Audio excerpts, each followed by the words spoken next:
water comes over State Highway 1. The issue we need to do is actually, in a lot of places, the bed of the river is higher than the surrounding ground. The only thing that's holding it in there is the stop banks. We should get in there and actually take the gravel out of it, because every cubic metre that comes out, not wholesale destruction of everything in there, just get some out of there, because every cubic metre of gravel that comes out of a river is a cubic metre more water that can stay in it when it's flooding. So this is the stuff that I like, and I like to work with all the other mayors, because they're all great people, and I really like going there, so it's good. So I'm certainly supporting this, because we're working together, and Tony, you've done a really good presentation and answered the questions very well, so I'll put to the vote. All those in favour? Against? Thank you, carried. Right. Community Social Housing Update Report. Kate, very good to see you.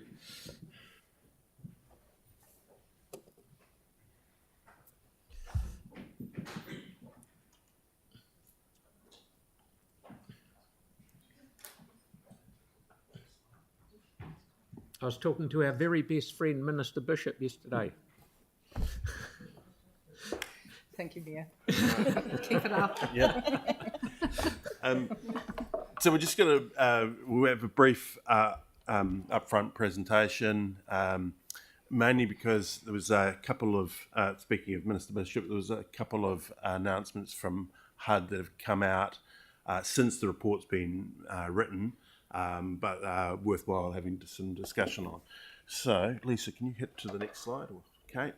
Just some of the highlights of where we are at the moment. We've got the 1,900 units, and we are also trying to report on bedrooms, as we've indicated before. When we're building back now, we are not always building back single bedroom units. We're doing a mixture, and that means we're potentially housing more than what the straight number of units compared to pre-earthquake times were. Second thing we're at is we're currently at 54% of the portfolio with the income-related rent subsidy, which is really good. It's well above what we anticipated. But we will come back to that point because there's some policy changes that are occurring that may have some impacts on that. And we're currently forecasting, waiting for the final end of year situation. Social housing is all funded from the rents that we get from the residents, from the tenants, and from the additional rent we get from OCHT. That goes into a fund. That fund balance is looking at about 2.775 million at the end of the year. That is probably about the minimum we'd want to keep because we try and keep a certain amount of that fund available for emergency purposes, particularly insurance claims where we have a deductible of 250,000 per event. So it doesn't take much. We've had 2 fires already this winter. That's 500,000 we have to take out of that fund to meet those deductibles. So just go to the next slide. And perhaps Kate, I'll get you to talk to 2 of these photos. So on the screen you'll see our latest development that we opened just a couple of weeks ago. It's Carey Street, and those councillors who have been on council for a while will know that Carey Street has been attempted to be an exemplar development for many years. It used to have 32 bed-sit units there. It now has 40 townhouses, but actually overall we have 104 bedrooms. And this is the first development that we've done, and I think it's the first nationally actually, where we've got a range of affordable housing products. So we've got social housing, affordable rentals at 80% of market, and we've got first home opportunities that are subsidised by the Trust. Yep. So the other photos there from the Trust are the Willard Street development. And another group that we are working with and helping facilitate is Kaingamaha, who have got a development in Beresford Street in New Brighton. Again, that is a mixture of social and affordable, but also market in that case product. They have started and commenced construction on phase 1 of that project. Our facilitation role here, we originally owned this property and then on-sold it through DCL and Christchurch NZ eventually to Kaingamaha. And we're also using our case management services to help support and facilitate the easy and efficient development there. Next one. Segue from Councillor Hanson, we have been working on the Greater Christchurch Joint Housing Action Plan. So a couple of the key points that the team in the community housing team of Lisa is working on. One of those actions was mapping the areas, and we've supplied that and making that available to help identify potential sites for further affordable housing development. We're also doing work on how we can expand the OCHT model into other councils, and I'll be coming to do a seminar session with you at the end of July on that point. We've done a little bit of work on various other products, but that's still underway, and there is also work more from the planning scheme area, which John and his team are leading with the other councils and preparing advice on that. So we're making good progress on the Greater Christchurch Joint Housing Action Plan. So just turning now to the more recent announcements. So late last week, HUD made some announcements on new funding and also on the redirect capping. So I'll hand over to Kate just to talk about the new funding. The new funding is fantastic for New Zealand, actually. 500 new places around New Zealand for areas of high need. So 4 of those areas are in the North Island, but Christchurch, Auckland and Wellington have also been included. And just to let you know, there were no new places for Christchurch, so this is fantastic news. It's about working with government, with Kaina Ora, to identify families that are stuck in motels and finding a pathway for them to get into new social housing. So that's the new funding. There's also another 1,000 places that will become available from 1 July 2026 to June 27. And OCHT will be working through what's already in their pipeline to see what's really suitable for applications, and we'll also be working with them to identify their end-of-life complexes that we can transfer across. For instance, you've already made that decision on Andrews Crescent, and whether we can get a development that meets those government criteria and we can get that funding. The second point relates to the income-related rent subsidy and a process called redirects.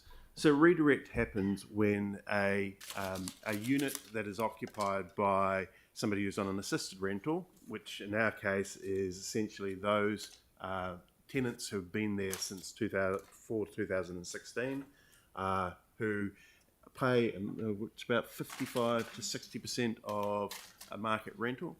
When that comes available for letting, in the past, we've taken, or OCHT has taken people off the wait list and have been successful, and I think pretty much in all cases, successful in getting an income rate related rent for those tenants, which is 25% of income. So quite often a drop in what the rent is paid by the tenant, and there's a subsidy that tops it up, and that subsidy has helped improve the financial sustainability of the portfolio. So the announcement last week is that there'll be a cap now on that, and we believe that we probably won't see very many more of those redirects occurring. So that's going to put some pressure on us financially. So initially, from a council perspective, in the short term, we don't see that there'll be very much impact because of the way that the lease arrangement with OCHT is. We've got a maximum rent, and we're already at that, and that won't change. There will be potential impacts on OCHT in the short term. In the medium term, though, there will be an issue because OCHT won't be able to build up their surpluses and have equity to invest in redevelopments, which slows down our redevelopment pathway.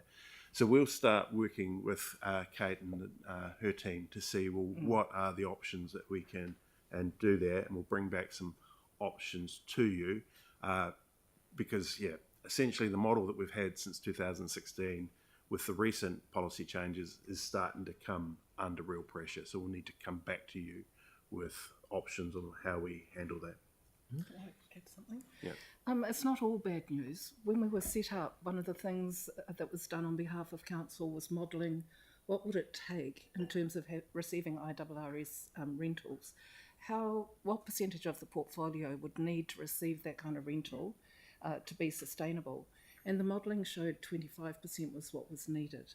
What we've done over the last 8 years is gone as quickly as we can, and we've got council's portfolio up now to 55% are on that rental. And our discussions, this is not yet policy, we're expecting something to happen in the next 3 weeks, but our discussion has been about retaining that number rather than a sinking lid. So as people leave, we can still put people in on what is an affordable rental. And talking with Bruce and Lisa about some other options for homes that come up that be over and above that cap. So, sorry, we haven't got further information at this stage, but it's been rapidly developing since we heard this information on Thursday. So now over to you, Mr. Mayor, for any questions. Councillor Johansson. Cool. Thank you for the update. I'm just looking at the Housing Action Plan Phase 1 and see a number of the actions are due for completion in 2024. Yep. But when I read the report, it's quite hard to see the actions that we've agreed in Phase 1, how the progress has been happening. Is there another way of monitoring the Housing Action Plan where we can see what work has been done? If you look at the attachment to the report, which looks at our own community housing strategy, that's reporting information in a different format. Would something along those lines be helpful? Yeah, I mean, I think the key thing is that the chart for the Housing Action Plan has a lot more detail. Yeah. But what in the report that we've got, if I take one, mapping council owned site with potential for housing, and then it says, councils to produce a list. There's no understanding of when are we going to get that list, what work has been complete, what work is outstanding, what's the target date. So we're happy to put it in that format, which has got more information. In terms of that action, council has completed its part of that, and ECAN is currently doing that mapping. The other ones that we are taking the lead on is the potential for extending the scope of where OCHT operates, and as I said, we have a briefing for you end of July on that matter. Yeah. And are you able just to update us on what's happened to the investigation into the introduction of inclusionary zoning by all 3 councils? And do we have a sense of how much other councils' resource has gone into meeting these actions as well? Yep. So we've certainly had some discussions with them. At the moment, the various technical experts, and they're more in the planning team, so John's teams, are working together to come up with some options on that, whether it is in traditional land-based inclusionary zoning or whether it's a financial contribution. John, do you have any time frame on that work?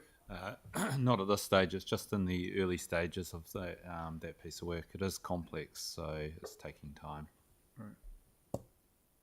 Okay, thank you. I guess the final question would just be around number 8, which is to develop a monitoring and evaluation framework to track progress. Has that been done, or when are we likely to get that? Not so far. We'll have some discussions with Tracy, who's would be leading that. She's had a staff change in that area. So we'll have those discussions with her about the timing for that. Okay, thank you very much. And this is, we're receiving this report. It's always good to have you guys all in here and telling us how good things are going, and it always is. My best time was at OCHT on that board, so thank you once again for what you do. I know the Minister was extremely impressed of what we're doing at Carey Street, and I think we're going to see some assistance along those lines going forward. So that's very good to hear. So with that, I'll put... The mover is me and the seconder is Sarah. So yes, so I'll put that motion. All those in favour? Against? Thank you, that is carried. And we will be back at quarter... Thank you, Pauline. We will be back at 2:15 after lunch.